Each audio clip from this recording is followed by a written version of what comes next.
Je vous souhaite la bienvenue pour ce 15e rapport sur l'état du mal-logement. Mais pour l'instant, je vous demande d'accueillir M. Raymond Etienne. J'aimerais qu'on puisse aujourd'hui, pour ce 15e rapport mal-logement, demander très officiellement l'application de toutes les lois et qu'on y mette les moyens.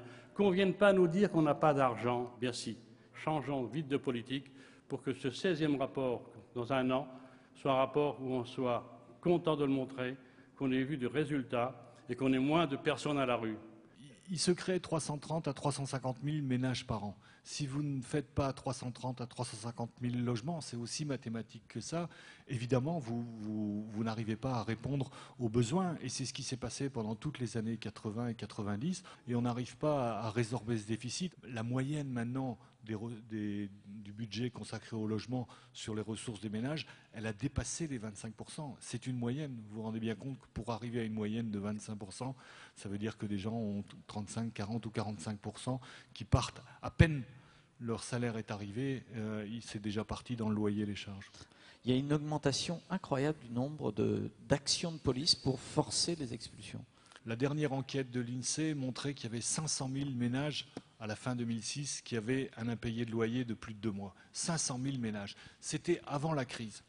Comment voulez-vous qu'en ayant 750 000 chômeurs supplémentaires depuis, comment voulez-vous qu'avec 1 million qui arrivent en fin de droit ici en 2010, la situation des impayés n'explose pas? C'est une hérésie économique, sociale et humaine.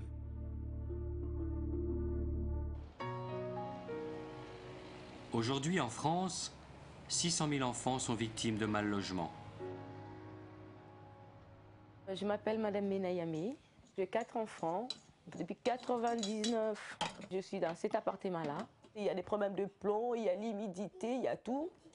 Donc moi, je ne peux pas rester avec les enfants dans cet appartement-là. C'est un rapport de service d'hygiène. Revêtements muraux très dégradés. La moitié des plafonds est effondrée. Un mur reste toujours très humide, supérieur à 100%. C'est dur d'avoir les enfants qui grandissent dans une condition qui ne sont pas adaptées par rapport à eux, quoi. Ils sont malades, le nez il est fatigué, Rebecca elle a des problèmes de santé aussi, donc c'est la vie dure.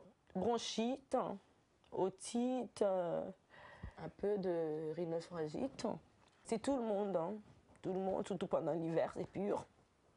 Soit j'ai trop qui toussent, soit de la fièvre. Donc c'est comme ça, tous les ans. Des logements insalubres et dangereux, il y en a des milliers en ville comme à la campagne. Comment tu trouves ta maison?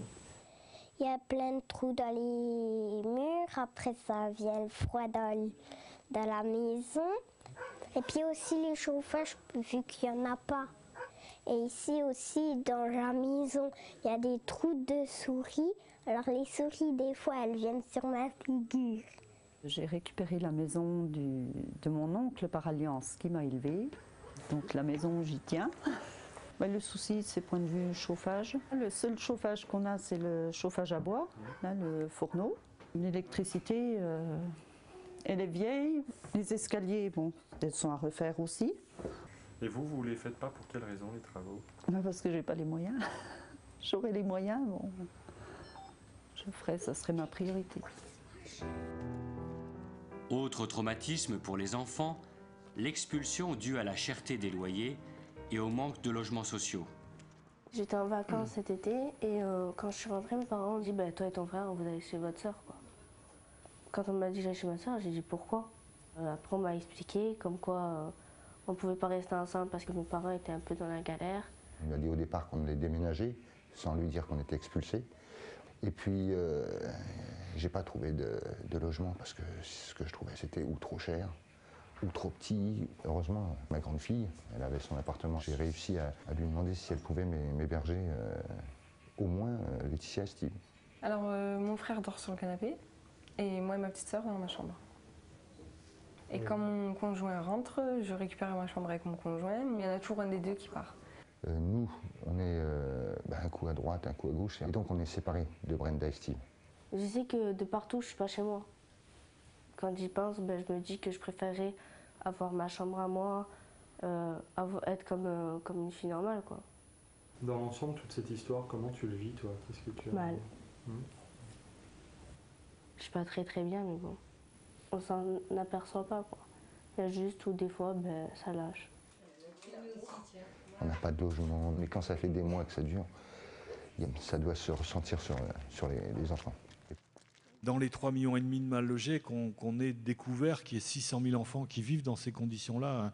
Soit c'est l'indécence, l'insalubrité, soit c'est le surpeuplement, soit c'est cette précarité outrancière. À ce moment-là, on dit effectivement c'est une société qui ne va pas bien. Maintenant, les propositions de la Fondation Abbé Pierre. Relancer un plan de cohésion sociale, c'est-à-dire qu'on arrive en 2009 à la fin du plan de cohésion sociale. Un plan de cohésion sociale, ça veut dire fixer des objectifs de production de logements sociaux sur 5 ans, ce qui évite des batailles annuelles, budgétaires, et puis des coupes à certains moments. Alors, relancer un plan de cohésion sociale sur 5 ans, avec un objectif de 150 000 logements vraiment sociaux, c'est-à-dire des plus et des PLAI, c'est-à-dire des logements dont nous avons besoin.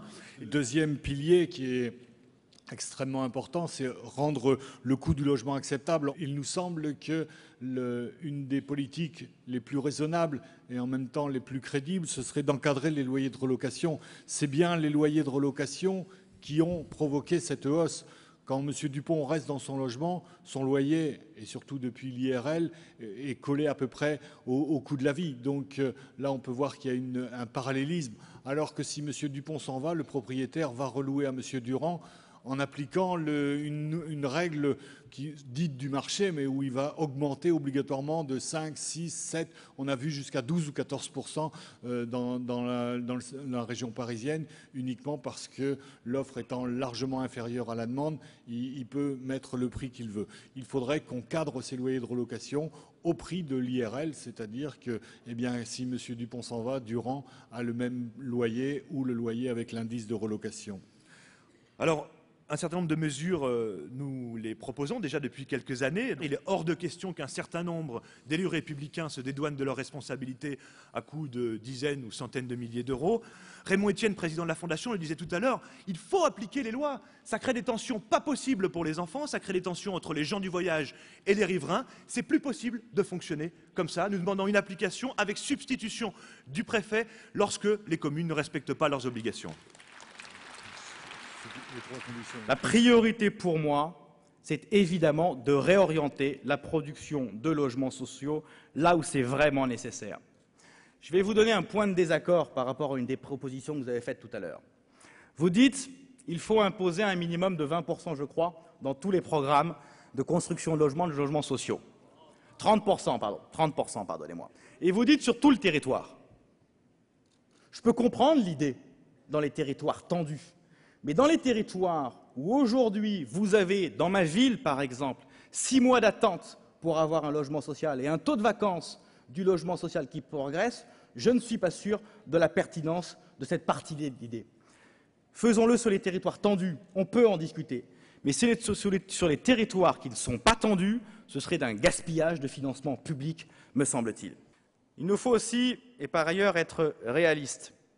Dans le contexte national et international que nous connaissons, il est évident que la dépense budgétaire publique pour le logement, notamment social, que ce soit de l'État ou des collectivités locales, ne pourra pas connaître une croissance à plusieurs chiffres dans les années à venir. On ne peut pas d'un côté s'alarmer du niveau de dette ou du niveau de déficit budgétaire de l'État et réclamer dans tous les secteurs toujours plus de moyens budgétaires.